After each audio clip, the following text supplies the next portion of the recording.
السلام عليكم. كتخافي تبداي؟ عادي، كلنا كنخافوا من المجهول، نخافوا من الخساره، نخافوا من الالم، نخافوا من كلام الناس. ولكن واش عرفتي، راه حتى واحد ما وصل بلا خوف. الخوف راه هو رفيق الطريق، راه ماشي يعدوك. يعني انك خرجتي من منطقه الامان ديالك، وكل ما خرجتي منها كتقربي من الحياه اللي كنتي كتحلمي بها. والمشاريع الكبيره والقرارات الكبيره كتخوف، ولكن واش عرفتي شنو اللي كيخوف اكثر؟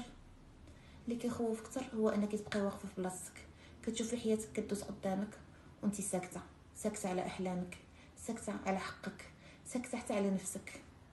فإلا خفتي ديريها وانت خايفه، توكلي على الله، وديك الساعه ربي غادي يدير لك طريق وسط الضيق، وغادي يحل لك بيبان عمرك اللي كنتي تحلمي بها. وما تنسايش، من توكل على الله فهو حسبه. فين ما تشكي في راسك تفكريها. كل حلقه خطوه، وكل خطوه كتكشف علينا شويه. معكم وفاء من كلام انسى.